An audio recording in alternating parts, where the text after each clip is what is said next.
الحمد لله رب العالمين والصلاة والسلام على سيد الأنبياء والمرسلين أما بعد فأعوذ بالله من الشيطان الرجيم بسم الله الرحمن الرحيم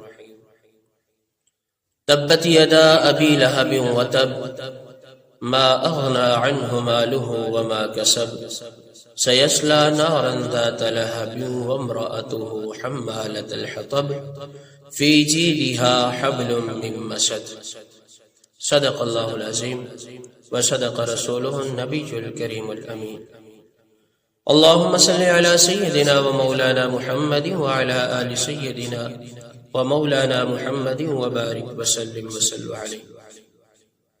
معزز سامعین کرام، السلام علیکم ورحمۃ اللہ وبرکاتہ. میں نے آپ احباب کے سامنے سورہ لہب تلاوت کی اور انشاءاللہ العزیز آپ احباب کے سامنے اس کا ترجمہ، اس سورت کی وضاحت اور اس سورت کا شان نزول آپ احباب کے گوشے گزار کروں گا.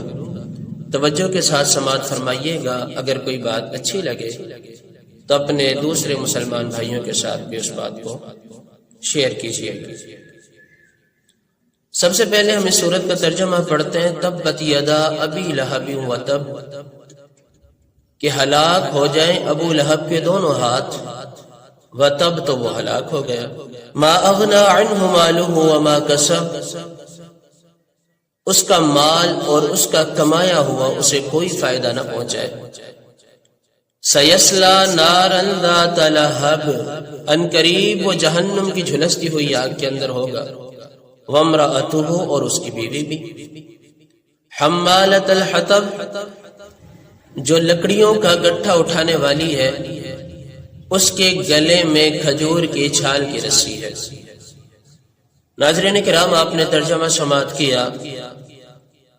وضاحت کرتا چلوں کہ اللہ رب العالمین اس سورت کے اندر ارشاد فرماتا ہے تبت یدا ابی لہب وتب، کہ ہلاک ہو جائے ابو لہب کے دونوں ہاتھ، وتب تو وہ ہلاک ہو گیا.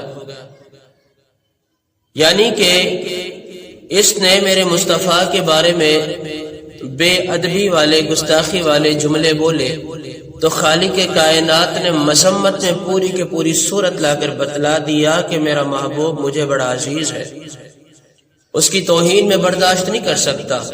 اگر کوئی گستاخ ان کے بارے میں نازیبا کلمات بولے گا تو خالق کائنات اس کا جواب دے گا. اللہ تعالیٰ فرماتا ہے تبت یدا.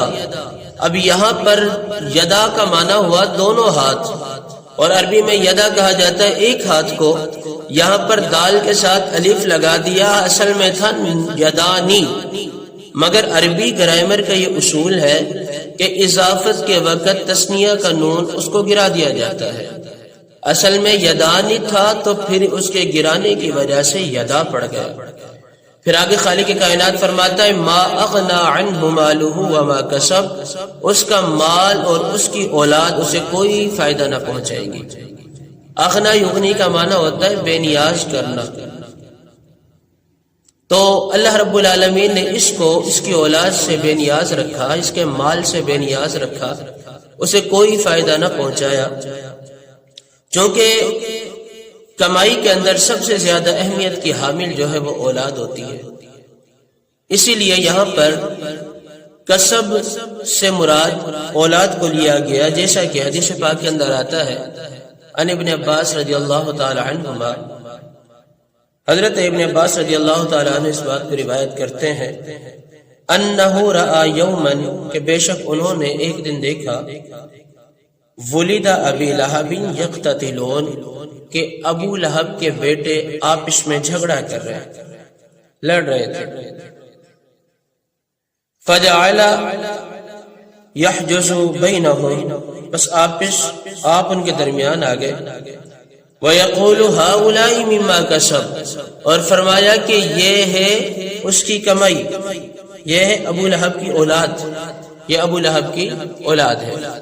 سَيَصْلَى نَارًا ذَاتَ لَهَبٍ، ان قریب شعلوں والی آگ میں جلے گا. اس میں فرما رہا ہے کہ سیصلا اس کے معنی ہے جلے گا، سین لے کر آئے مضارع سے پہلے مستقبل قریب کے لیے معنی دیتے کہ ان قریب وہ جہنم کی آگ میں جلے گا۔ نارن ذات لہب، لہب کہا جاتا ہے شعلوں کو، کیونکہ ابو لہب بھی آگ کے انگارے کی طرح سرخ تھا، چمکتا تھا، اسی لیے اس کا نام بھی ابو لہب پڑ گیا۔ اور ابو لہب کہا جاتا ہے آگ کے جھلستے ہوئے شعلوں کو، اور یہ انہی آگ کے جھلستے ہوئے شعلوں کے اندر اس کو جلایا جائے گا۔ وَامْرَأَتُهُ حَمَّالَةَ الْحَطَبِ، اور اس کی بیوی جو لکڑیوں کا گٹھا جمع کرنے والی ہے۔ خالی ابو لہب نہیں بلکہ اس کی عورت بھی اس کے ساتھ جلے گی۔ حَمَّالَةَ الْحَطَبِ کہہ کر فرمایا کہ صفت بھی ذکر کر دی کہ کیونکہ دنیا میں وہ حضور کے رستے میں کانٹوں والے گٹھڑ بچھایا کرتی تھی، مصطفیٰ کے رستے میں کانٹے دار لکڑیاں بچھایا کرتی تھی، تو جن چیزوں کو حضور اکرم صلی اللہ علیہ وسلم کو تکلیف پہنچانے کے لیے استعمال کرتی تھی، اب وہ انہی لکڑیوں کا گٹھڑا اٹھائے ہوئے شعلوں والی آگ میں جلے گی۔ پھر اگلی آیت میں فرمایا فی جیدہا حبل من مسد، اس کی گردن میں کھجور کی چھال کی رسی ہوگی، اور وہی رسی جس سے وہ گٹھا باندھا کرتی تھی، گٹھڑیاں باندھا کرتی تھی نبی کریم علیہ الصلوۃ والسلام کو تکلیف و ایذا دینے کے لیے۔ فی جیدہا یہ مضاف مضاف الیہ ہے، اور اس کا معنی ہے اس کی گردن میں حبل من مسد، کھجور کی چھال کی رسی ہے۔ اور اس آیت میں اس کی بیوی کے آخری انجام کی منظر کشی کی جا رہی ہے، یعنی کہ وہ اس حال میں جہنم کے اندر داخل ہوگی کہ اس کے گلے کے اندر وہ رسی ہوگی جس سے وہ گٹھڑیاں باندھا کرتی تھی، اور اس کے سر پر وہی گٹھڑیاں موجود ہوں گی جو میرے مصطفیٰ کے رستے کے اندر بچھایا کرتی تھی۔ اس صورت کا شان نزول کیا ہے، یہ کس موقع پر نازل ہوئی، آئیے جانتے ہیں۔ یہ صورتیں اس وقت نازل ہوئی جب خلاق عالم نے اپنے حبیب صلی اللہ علیہ وسلم کو حکم دیا وہ اپنے گھر والوں کو اسلام کی دعوت دے۔ در حقیقت اسلام کے مختلف ادوار رہے۔ جو پہلا دور تھا اس میں حضور علیہ الصلوۃ والسلام نے خفیہ انداز میں 3 برس تک تبلیغ کی۔ اس وقت جن لوگوں نے حضور علیہ الصلوۃ والسلام کی ذات کا ساتھ دیا، جنہوں نے سب سے پہلے اسلام قبول کیا، ان میں مردوں میں حضرت ابو بکر صدیق رضی اللہ تعالی عنہ، بچوں میں حضرت علی کرم اللہ وجہ الکریم، اور عورتوں میں حضرت خدیجہ الکبریٰ رضی اللہ تعالی عنہ آپ شامل تھی۔ پھر آہستہ آہستہ لوگ اسلام میں داخل ہوتے رہے۔ جب کافی لوگوں نے اسلام قبول کر لیا، جب مسلمانوں نے ایک جماعت کی شکل اختیار کر لی، اس وقت رب کائنات نے میرے محبوب کو یہ حکم ارشاد فرمایا کہ اب اپنے گھر والوں کو، اپنے اعزاء کو، اپنے اقارب کو، جاننے والوں کو، سب کو دین کی دعوت دو۔ وَأَنذِرْ عَشِيرَتَكَ الْأَقْرَبِينَ، اس وقت اہل قریش کو اسلام کی دعوت دو۔ اور یہ پورا واقعہ بخاری شریف کے اندر ذکر کیا گیا ہے، اور بخاری شریف کی ایک حدیث ہے، وہ آپ احباب کی گوشہ گزار کرتا چلوں۔ جب یہ آیت نازل ہوئی تو اسلام کی دعوت دو اپنے گھر والوں کو، قبیلہ والوں کو، اعزاء و اقارب کو، تو رسول اللہ صلی اللہ علیہ وسلم حتی صعد الصفا فہتف با یا صباحہ، تو نبی کریم علیہ السلام نکلے اور صفا کی پہاڑی پر چڑھ گئے اور آپ نے پکارا اے قبیلے والوں۔ پس وہ لوگ جمع ہوئے پہاڑ کی طرف۔ فقال ارأیتم ان اخبرتکم ان خیلا تخرج من صفح هذا الجبل، پس آپ صلی اللہ علیہ وسلم نے فرمایا تم کیا گمان کرتے ہو اگر میں تم کو خبر دوں کہ اس پہاڑ کے پیچھے سے ایک گھوڑوں کا لشکر آ رہا ہے جو تم پر حملہ کرے گا، اکنتم مصدقی، کیا تم میری تصدیق کرو گے؟ قالوا ما جربنا، انہوں نے کہا علی کا کذبن، انہوں نے یک زباں ہو کر کہا ہم نے آپ کو کبھی جھوٹ پر نہیں دیکھا۔ قال فإني نذير لكم بين يدي عذاب شديد، آپ نے فرمایا کہ بے شک میں تم کو ڈرانے والا ہوں، تمہارے لیے دردناک عذاب ہے۔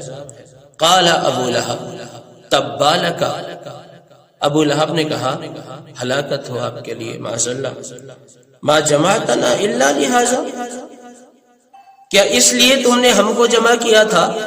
ثم قام، پھر آپ صلی اللہ علیہ وسلم کھڑے ہو گئے۔ فنزلت تبت یدا ابی لہب وتب، پھر یہ آیت مبارکہ نازل ہوئی، قربان جائے ذات مصطفیٰ پر۔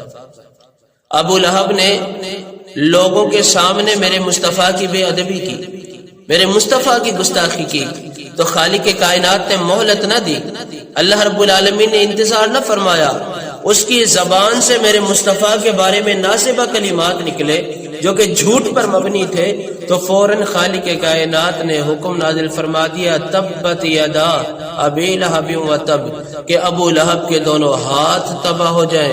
تو اس حدیث مبارکہ سے ہمیں یہ نکتہ بھی ملتا ہے، اس بات سے یہ ثابت ہو گیا کہ قریش مکہ حضور علیہ الصلوۃ والسلام کے صادق اور امین ہونے پر قبل الاسلام بھی گواہ تھے، یعنی کہ جب وہ مسلمان بھی نہ ہوئے تھے، انہوں نے اسلام بھی قبول نہ کیا، تو اس وقت بھی وہ اس بات کی گواہی دینے کے لیے تیار تھے کہ آمینہ کے لال کے زبان سے جو بات نکلے گی وہ جھوٹ پر مبنی نہ ہوگی بلکہ وہ سچا کلام ہوگا۔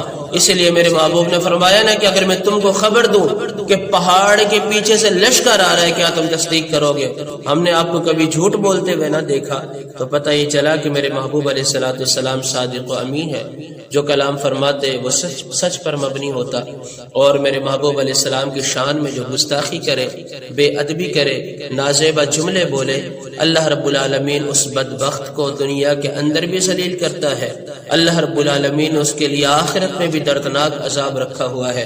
تو پتہ یہ چلا کہ جو بے ادبی کرنے والے ہیں، جو گستاخیاں کرنے والے ہیں، ان کا تعلق ابو لہب کی ذات سے ہے، اور جو میرے مصطفیٰ کی اعلان نبوت پر تصدیق کرنے والے ہیں، لبیک کہنے والے ہیں، اور سب سے پہلے قبول اسلام کرنے والے ہیں، وہ حضرت ابوبکر صدیق رضی اللہ تعالیٰ عنہ، تو ان کے ساتھ ان کا تعلق ہے جو میرے مصطفیٰ کا احترام کرتے ہیں۔ اللہ کی بارگاہ میں دعا ہے کہ خالق کائنات ہمیں سمجھ عمل کی توفیق عطا فرمائے، آمین۔